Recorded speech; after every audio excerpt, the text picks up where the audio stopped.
इस मूवी के अंदर आप लोग देखोगे कि कैसे एक 23 साल के लड़की को एक 39 साल की औरत से प्यार हो जाता है और फिर उन दोनों के लाइफ में क्या होता है ये आप लोग इस मूवी के अंदर देखोगे। अब आप लोग को ज्यादा समय ना लेते हुए फटाफट से हम लोग मूवी का एक्सप्लेनेशन स्टार्ट करते हैं। मूवी की स्टार्टिंग में आप लोग को एक रफी नाम की लड़की को दिखाया जाता है जिसका उसके हस्बैंड के साथ 9 साल के लंबे रिलेशनशिप के बाद डाइवोर्स हो चुका है। रफी अपने साथ हुए इन सभी चीजों को अपने थेरेपिस्ट लीजा के साथ शेयर करती है और यहाँ पर रफी लीजा से कहती है कि अब उसे एक बेबी चाहिए, बट यहाँ पर लीजा उससे कहती है कि ये तुम्हारे लिए एक राइट टाइम नहीं है क्योंकि अभी तुम्हें अपने आप को इन सब चीजों से बाहर निकालना चाहिए। वही दूसरी तरफ हमें एक लड़के का सीन दिखाया जाता है जिसका नाम डेविड होता है जो कि कुछ पेंटिंग्स वगैरह बना रहा होता है। एक बार अपने दोस्तों के पार्टी के दौरान डेविड रफी से मिलता है और जब ये पार्टी खत्म हो जाती है तो डेविड जब घर पर आता है तो हम लोग देख पाएंगे कि डेविड रफी से मिलने के बाद काफी ज्यादा एक्साइटेड है और वो रफी से दोबारा बात करने के लिए बार बार रफी को कॉल करता है, बट वो कॉल को काट देता है। बट किसी तरह फिर एक बार हिम्मत करके वो रफी से डेट के लिए पूछता है और यहाँ पर रफी इसको एक्सेप्ट कर लेती है। अब यहाँ पर रफी और डेविड दोनों डेट पर जाते हैं और दोनों एक साथ टाइम स्पेंड करते हैं। दोनों एक दूसरे को अच्छी तरह जानते हैं और इस डेट के दौरान वो दोनों एक पार्क में जाते हैं और उस पार्क में जाकर के वो दोनों एक दूसरे को किस करते हैं। और दोस्तों इस डेट के दौरान हम लोगों को पता चलता है कि इस समय डेविड की उम्र सिर्फ 23 साल होती है और रफी की उम्र लगभग 39 साल की होती है।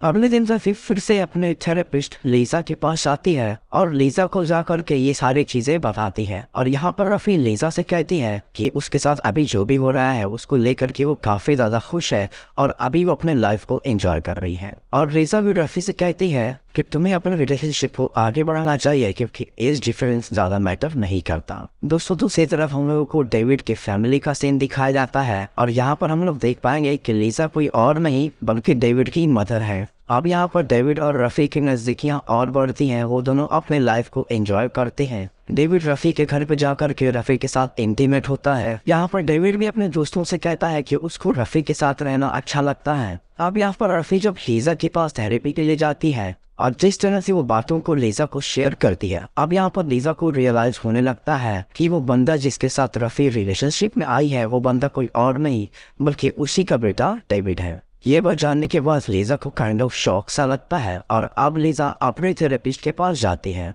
और लीजा की थेरेपिस्ट उससे कहती है कि डेविड सिर्फ एक बच्चा है, उसको स्टार्टिंग में तो इन सब चीजों में काफी मजा आएगा और फिर इन दोनों के बीच ब्रेकअप हो जाएगा। अब यहाँ पर रफी और डेविड हर दिन कुछ नया एक्सपीरियंस करते हैं और रफी ये सब बातें आकर के लीजा को ही शेयर करती है जिससे लीजा और ज्यादा टेंशन में आती है। इसी बीच डेविड और रफी दोनों छुट्टियों के लिए बाहर जाते हैं और इन छुट्टियों के बाद वो दोनों अपने लाइफ को मूव इन करते हैं। अब यहाँ पर चीजें थोड़ी थोड़ी चेंज होनी शुरू हो जाती हैं। डेविड पूरे दिन घर पर पड़ा रहता है और अपने दोस्तों के साथ मजे करता है। जब रफी को डेविड के साथ बेड पर टाइम बिताना होता है तो उस समय डेविड बैठ करके गेम्स खेलता है और ये चीज रफी को अच्छी नहीं लगती। दोस्तों लीजा को तो पता होता है कि डेविड और रफी के बीच रिलेशनशिप चल रहा है और इस रिलेशनशिप को लेकर के दोनों ही लोग सीरियस है, बट अभी के लिए ये बात रफी और डेविड को नहीं पता होती है कि लीजा को उन दोनों के रिलेशनशिप के बारे में पहले से पता है।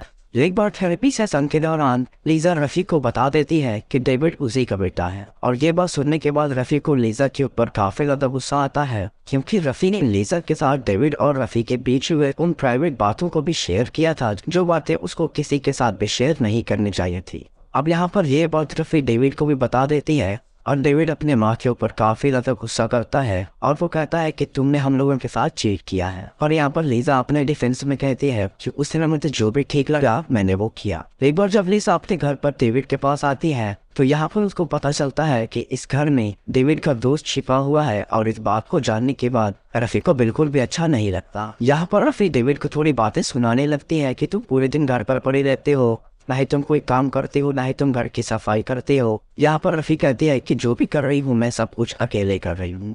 अब यहाँ पर डेविड कहता है कि मैं जितना भी बुरा हूँ बट मैं तुम्हारे एक्स हस्बैंड फ्रांसिस से तो बेटर हूँ क्योंकि एटलीस्ट मैं तुम्हारे साथ चीट तो नहीं कर रहा। अब ये बात सुनने के बाद रफी को काफी ज्यादा गुस्सा आता है। यहाँ पर डेविड कहता है कि मैं तुम्हारे ऑर्डर सुन सुन करके थक चुका हूँ और मैं तुम्हारा कोई कुत्ता नहीं हूँ। और डेविड कहता है कि यहाँ पर मैं ये सारी चीजें खत्म करने जा रहा हूँ और ये कहकर डेविड वहाँ से चला जाता है। तो शाम को डिनर पे दोनों लोग फिर से मिलते हैं तो यहाँ पर डेविड उससे माफी मांगता है, बट यहाँ पर रफी इसके लिए तैयार नहीं होती है और वो डेविड से कहती है कि हमें अब ब्रेकअप कर लेना चाहिए और वो ये कह करके वहाँ से निकल जाती है। दरअसल दोस्तों डेविड एक पेंटर होता है और उसको पेंटिंग्स करना बहुत ज़्यादा पसंद होता है और डेविड अपने सारे ही पेंटिंग्स को $1000 पर पेज के हिसाब से बेच देता है। और ये बात बताने के लिए वो रफ़ी को कॉल करता है, बट यहाँ पर रफ़ी का कॉल नहीं लगता। रात को डेविड अपने दोस्त के साथ एक पार्टी में जाता है और इस पार्टी में काफ़ी ज़्यादा ड्रिंक कर लेता है और ड्रिंक करने के बाद वो रफ़ी के एक दोस्त जिसका नाम सुसी होता है उसके साथ इंटीमेट होता है। अगले दिन ऐसे ही रैंडमली रफ़ी और डेविड की मुलाकात एक सुपरमार्केट में होती है। दोनों लोग डेविड के घर पर जाते हैं और एक साथ इंटीमेट होते हैं। इस पर दोनों लोग एक दूसरे से काफ़ी अच्छे से बात करते हैं और अपने रिलेशनशिप को कंटिन्यू रखने का डिसाइड करते हैं। रिलेशनशिप को और स्ट्रॉन्ग बनाने के लिए डेविड रफ़ी को अपने फैमिली से मिलवाने ले जाता है। जब रफ़ी लीजा के साथ डिनर प्रिपेयर कर रही होती है तो उस समय रफ़ी लीजा से कहती है कि वो डेविड के साथ एक बच्चा प्लान कर रही है। अब यहाँ पर इस बात से लीजा खुश नहीं होती है। अगले दिन ऑफिस में रफ़ी को पता चल जाता है कि डेविड उसकी फ्रेंड के साथ इंटीमेट हुआ था और ये बात जानने के बाद रफ़ी को सच में काफ़ी ज़्यादा बुरा लगता है। अब यहाँ पर डेविड भी लीजा यानी कि अपने मॉम से थेरेपी लेने का डिसाइड करता है। डेविड अपने प्रॉब्लम्स लीजा के साथ शेयर करता है और यहाँ पर लीजा उसको कहती है कि मुझे तुम्हारी करियर एज अ आर्टिस्ट ज़्यादा ब्राइट लगता है और तुम्हें अपने रिलेशनशिप को रफ़ी के साथ कंटिन्यू रखना चाहिए क्योंकि रफ़ी एक अच्छी लड़की है। यहाँ पर लीजा कहती है कि रफ़ी तुम्हारे करियर के लिए भी काफ़ी ज़्यादा इंपॉर्टेंट है और रफ़ी को तुमसे एक बच्चा भी चाहिए। अब यहाँ पर डेविड रफ़ी के पास पहुँचता है और रफ़ी से माफ़ी मांगता है। डेविड बच्चे के लिए भी तैयार है और यहाँ पर रफ़ी डेविड को माफ़ी कर देती है। अब यहाँ पर रफ़ी सोचती है कि आखिर डेविड रफ़ी को कितना ज़्यादा प्यार करने लगा है और वो अपनी पूरी लाइफ को रफ़ी के लिए सेक्रीफाइस करने के लिए आया है। अब यहाँ पर रफ़ी डेविड से कहती है कि अगर तुम इस उम्र में एक पिता बन जाते हो तो यहाँ पे तुम्हारा एज अ आर्टिस्ट का कैरियर पूरी तरह से डिस्ट्रॉय हो जाएगा और तुम अपनी लाइफ को एंजॉय भी नहीं कर पाओगे। अब यहाँ पर डेविड धीरे धीरे समझने लगता है कि आखिर रफ़ी उससे क्या कहना चाहती है, बट फिर भी यहाँ पर रिलेशनशिप को किसी भी हाल में बचाने के लिए डेविड कहता है कि मैं इन सब चीज़ों को हैंडल कर लूँगा। अब यहाँ पर रफ़ी कहती है कि तुम्हारी एज काफ़ी ज़्यादा यंग है, तुम्हें अपनी लाइफ को एंजॉय करना चाहिए और यहाँ पर रफ़ी डेविड से ब्रेकअप कर लेती है।